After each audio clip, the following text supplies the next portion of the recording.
বন্ধুরা এই মুহূর্তে আমি আছি ঢাকা শ্যামবাজারে। বন্ধুরা আজকের বাজারে কেমন চলছে পেঁয়াজের দাম, রসুনের দাম, এগুলো আজকে আমরা জানিয়ে দেব পুরো ভিডিওতে। তো যে যেখান থেকে আজকে আমাদের ভিডিওটি দেখতেছেন সকলে ভিডিওটি না টেনে পুরোপুরি দেখুন। বন্ধুরা আজকের বাজার দর জানতে আমাদের পুরো ভিডিওটি দেখুন।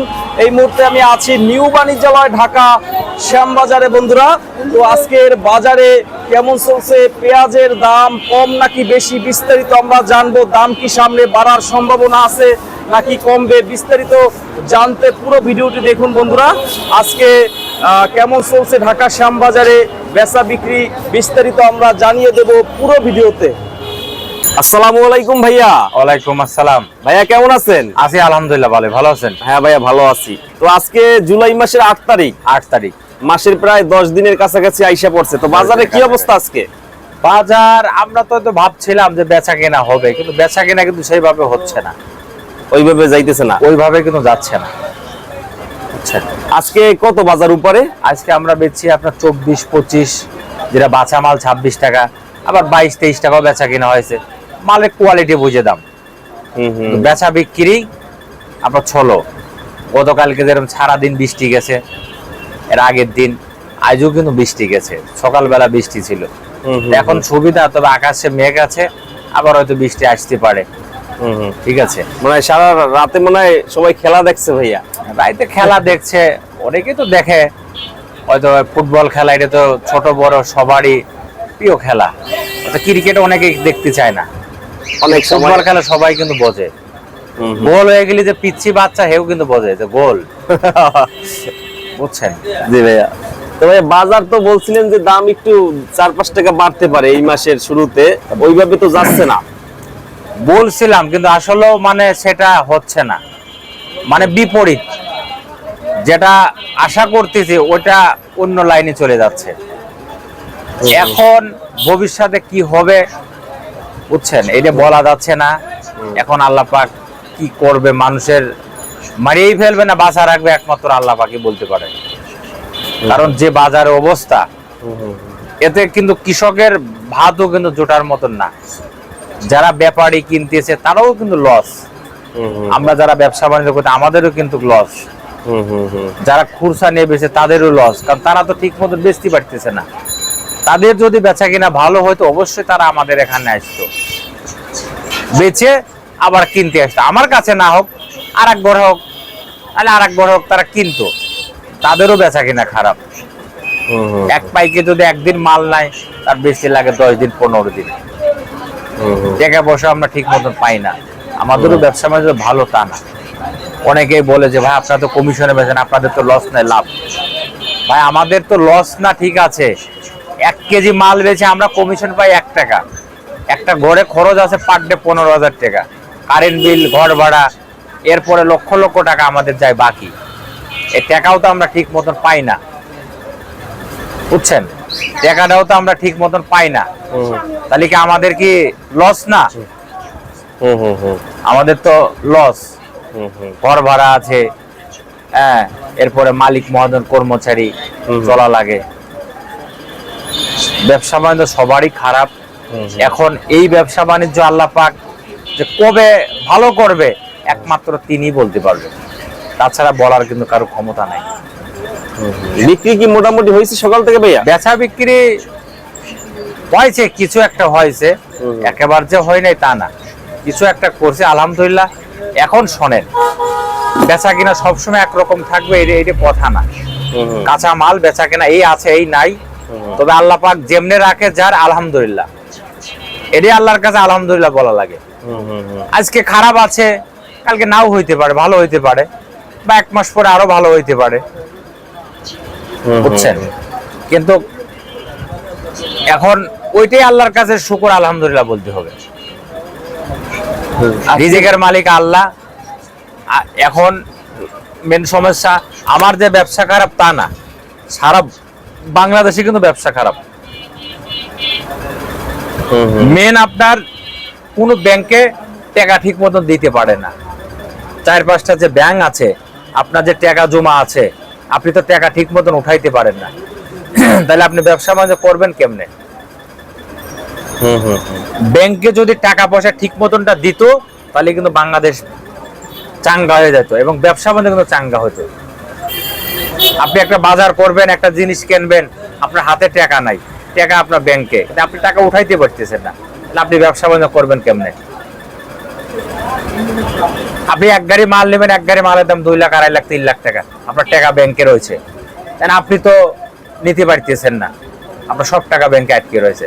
এজন্য মেন হলো ব্যাংক চালু করতে হবে আগে। এই ব্যাংকটা যদি আপনার সচল হয়ে যায় তাহলে কিন্তু সবার ব্যবসা বাণিজ্য ভালো হবে, শুধু আমার হবে তা না, সারা বাংলাদেশ সমস্ত ব্যবসায়িক আল্লাহর রহমতে চালু হবে। আমি গতকালকে সদরঘাট গেছি একটা মার্কেটে, 3-4টা দোকানে জিজ্ঞাসছি যে ভাই আপনাদের বেচা কিনা কিরকম, কয় ভাই খুবই খারাপ বেচা কিনা। তারাও বলতেছে যে ভাই ব্যাংক যদি চালু হইতো তাহলে ব্যবসা বাণিজ্য চাঙ্গা হতো। দেখ সরকারের কাছে বলি এইদিকে আপনি একটু দৃষ্টি রাখবেন যাতে ব্যাংকগুলো চালু হয়, জনগণ পাবলিক তাদের টাকাটা ঠিক মতো যেন উঠাইতে পারে। কারণ একটা মানুষের কাছে কয় টাকা রাখে? 500, 1000, 2000 টাকা, লাখ লাখ টাকা, হাজার হাজার টাকা, তো তারা কোটি কোটি টাকা তারা ব্যাংকে রাখে। এই ব্যাংকে রাইখা যদি টাকাটা ঠিক মতো না পায় তাহলে মানুষের এর মতন কষ্ট আছে। সরকারের কাছে বলি ব্যাংক খাতটা যেন আগে চালু করে। এই ব্যাংক খাত চালু হইলে সবার ব্যবসা বাণিজ্য ভালো হবে, তাহলে আমাদের দেশের পেঁয়াজ, আলু, আদা, রসুন এগুলো বেচা কিনা ভালো হবে এবং কৃষক সাফল্য হবে। কৃষক জিনিস কিনতে গেলে তারা কিন্তু পয়সা পায় না। ব্যাংকের সংকটটা কেন হয়েছে ভাইয়া? এখন ব্যাংকের সংকটটা কেন হয়েছে এটা তো সবাই দেখতেছে কেন হয়েছে। এটা তো আমি বললে পারে হয়তো কিছু লোক মাইন্ড করবে, কিছু লোক ভালো বলবে, এটা সবাই দেখতেছে কি কোন কারণে কি জন্য হয়েছে, তাকে এটা আমি বলবো না। এটা বাড়ি প্রশ্ন, হ্যাঁ এটা বুঝে নিক মানুষ। এই ব্যাংকটা যদি ভালো হয় সবাই কিন্তু ভালো থাকবে। আমাদের দেশে কৃষক যারা আছে তারাও কিন্তু আপনার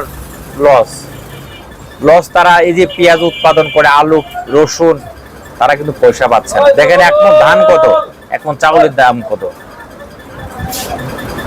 কিন্তু তারা কিন্তু তাদের যে কাজের জিনিস কিনতে গেলে কিন্তু দাম বেশি, সার, কীটনাশক, কৃষি যন্ত্রপাতি এগুলা। এই জন্য কৃষকের খাত সরকার জন্য এটা বাজেটে রাইখা কৃষক যাতে তাদের ন্যায্য দামটা পায় এবং তাদের সার পাশের দাম যেন কমে আসে, এইটা জন্য সরকার দেখে। তাদের উৎপাদন খরচ কম হোক, কম দামে বেচুক, তাদের কোনো আপত্তি নাই। তাদের উৎপাদন খরচ বেশি হবে, তাদের পণ্য বেচতে গেলে পয়সা পাবে না, তাহলে তো এতে কৃষক ক্ষতিগ্রস্ত হবে। তাহলে আমাদের দেশে কৃষক উৎপাদন তো করতে চাবে না। দেখেন আমাদের দেশে কিন্তু পেঁয়াজের দাম কম, ভারতে কিন্তু পেঁয়াজের দাম বেশি।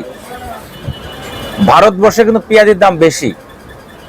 আমি গতকালকে ভারতের একটা ইউটিউবে দেখলাম যে আপনার ওখানে 28 টাকা, 27 টাকা, 25 টাকা কেজি পেঁয়াজ, আমাদের দেশে যে 50 টাকা কেজি পড়ে। যদি বাইরের পেঁয়াজটা আসতো তাহলে কিন্তু আমাদের দেশে পাবলিক খাইতো বেশি, কিন্তু আমাদের দেশের পণ্য মানুষ খায় না।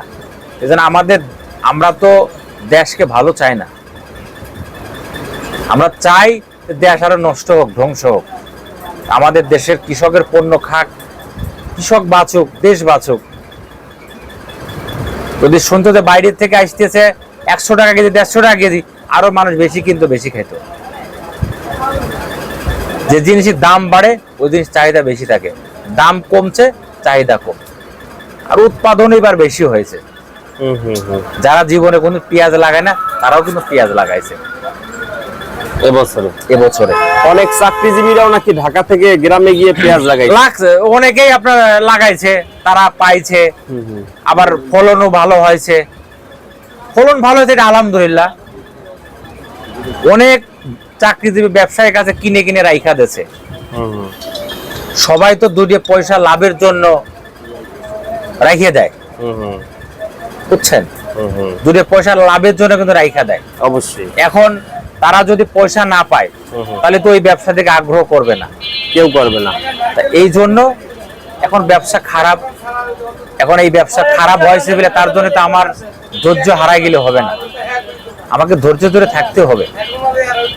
এখন আল্লাহ পাক সামনে তো ভালো কিছু হইতে পারে, দিতে পারে, বলা তো যায় না। এই জন্য আমি যাদের কৃষক ভাই যারা আছে আল্লাহর উপর ভরসা রাখেন, দেখেন আল্লাহ পাক কি করে। আর এই ব্যবসাটা খারাপ হয়ে গেছে আরো আপনার বিভিন্ন ব্যাপারীরা এই শ্যামবাজার মাল নিয়ে আসে।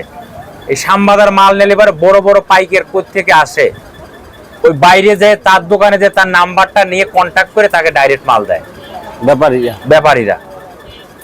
এই এলাকা আমাদের মাইর দিয়েছে। আমরা মরবো না আল্লাহ রহমতে, আল্লাহ পাক আমাদেরকে মারবে না, কিন্তু ওই ব্যাপারীর টাকা যে সময় ঠেকা দেবে 5 লাখ 10 লাখ, ওই ব্যাপারী কিন্তু শেষ হয়ে যাবে। আমাদের কিছু হবে না, আমাদের ক্ষণিকের জন্য খালি কষ্ট হবে 1 মাস, এই আমরা কিন্তু মরবো না, আল্লাহ পাক আমাদের কিন্তু বাঁচায় রাখবে। ব্যাপারীরা দোকানে না দিয়ে ডাইরেক্ট সরাসরি পাইকারের কাছে মাল দেয়, আমার এখানে দেয় না ওইখানে দেয়, আটানা লাভের আশায় দেয়, কিন্তু তারা লাখ লাখ টাকা রাইখা দেয়। আর শ্যামবাজার তো মাল বেচা হয় লগে লগে টাকা ক্লিয়ার, কোনো ব্যাপারে 1 টাকাও কারো কাছে পাইবো না। হয়তো 1 দিন 2 দিন বেচা কিনা খারাপ হইলে রাখতে পারে, 2 দিন পরে তার টাকা ক্লিয়ার। আমি একটা মোকামে গেছিলাম, 3-4টে মোকামে, বাইরা যে এত খারাপ বলার মতো না, এটা আমি মানে ভাষায় বলতে পারি না। টাকাই দেয় না, জানেন না, তাই মনে করে যে আমার নিজের টাকা। এরা ভাবে যে আমাদের নিজের টাকা। ভাই আমাদের কাছ তো কোনো ব্যাপারে এরকম বসে থাকে না, টাকার লেখা মাল বেচা শেষ, তার টাকা আমরা লাগা দিই, তারা বিশ্বাস করে আমাকে মালটা দেয়। আমি যদি তাদের সাথে প্রতারণা করি তাহলে তো আমি আল্লাহর কাছে ঠেকা থেকে দেবো। এটা আপনার এই জন্য যারা পাইকের মাল নেন আপনারা আড়তদারের টাকা দিয়ে দেবেন, কারো হক মাইরে খাবেন না। আমরা কারো হক মাইরে খাই না, যে হক মাইরে খাবে আল্লাহ পাক তার কিন্তু ভালো রাখবে না, একদিক না একদিক তাকে ক্ষতি করবেই। হক অখালালি ভাবে ব্যবসা বাণিজ্য ভাইয়া এখানে যারা আসে কোনো মানে সবাই সুনাম করে যে আসলে আপনাদের লেনদেন ভালো। আমি যদি আমি নিজের থেকে বলে আমি ভালো, তাহলে তো না। দর্জি যদি আমাকে বলে ভালো, তাহলে ভালো, আলহামদুলিল্লাহ, এটাই বড় কিছু, আর কোনো কিছু না। মানুষের টাকা পয়সা আজ আছে কাল না, মানুষ যদি আমাকে বলে ভালো, এটাই আলহামদুলিল্লাহ। আল্লাহর কাছে আর কি চাওয়া আছে, এর উপরে চাওয়া কিছু নাই। ভাইয়া লেনদেন খারাপ থাকলে এত মাল আসতো না ভাইয়া, ঘরে তো জায়গা নাই আজকে ভাইয়া। লেনদেন আল্লাহর রহমতে কারো টাকা আমি রাখি জানি না ভাইয়া, এই যে ঘর সম্পূর্ণ ভরা প্রতিদিন আরো আমার একটা সুনাম আছে আল্লাহর রহমতে। আল্লাহ পাক যে কদিন বাঁচা রাখে এই সুনামের সাথে যেন চলতে পারি, এটাই আল্লাহর কাছে বলি। কারো 10 টাকা মারিয়ে খাইতে চাই না, নিজে পরিশ্রম করে ইনকাম করি, এটাই আলহামদুলিল্লাহ। ঠিক আছে, আল্লাহ পাক যেমনে রাখছে আলহামদুলিল্লাহ। আমি ছোট থেকে বড় হয়েছি, মানুষ হয়েছি এখানে আল্লাহর রহমতে। ভাইয়া আপনি? আমি ছোট থাকতে শ্যামবাজার আসছি, এই জায়গাতেই। আমি 2004 সালে এই শ্যামবাজার, 22 বছর হয়ে গেছে। 22 বছর। অনেক আল্লাহ পাক আমাকে আস্তে আস্তে অনেক বড়, অনেক উপরে উঠাইছে, এটাই আল্লাহর কাছে আলহামদুলিল্লাহ। এবং 10 জনের দোয়া, 10 জন আমাকে দোয়া করছে বলে আমি। ভাইয়ের তো এই সময় বয়স কম ছিল, অনেক কম ছিল, জি 12-13 বছর না, আমার বয়স এই আপনার কত 37-38 বছর। 38 বছর, তাইলে তো প্রায় 16-17 বছর আসছেন শ্যামবাজার। জি অনেক বছর হয়েছে, আল্লাহ যেন আপনাদের আরো অনেক দিন রাখে। এইটাই আল্লাহর কাছে আলহামদুলিল্লাহ, আল্লাহ পাক যেন মানুষের সাথে ঠিক মতন চলতে পারে, এটাই আলহামদুলিল্লাহ, আর কোনো কিছু চাওয়া পাওয়া নাই। ঠিক আছে ভাইয়া। এবং যারা কৃষক ব্যাপারী আছে, যারা পাইকে, তাদের জন্য দোয়া করি, আল্লাহ পাক যেন তাদেরকে ভালো রাখে, সুস্থ রাখে। এবং সরকারের কাছে বলি, আপনি কৃষকের দিকে একটু তাকাবেন।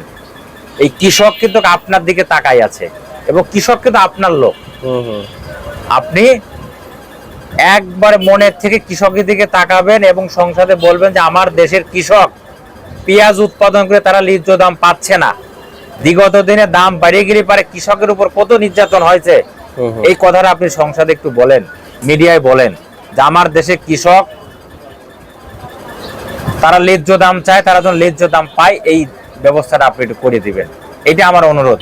কৃষিমন্ত্রী, বাণিজ্য মন্ত্রী, তাদের কাছেও বলি, এবং সমস্ত জেলার এমপি সাহেবরা আছে যারা, তাদেরও বলি, এবং সাংবাদিক ভাইরা যারা আছে তারাও আপনারা কৃষকের দিকে একটু, কৃষকের একটু তুলে ধরেন।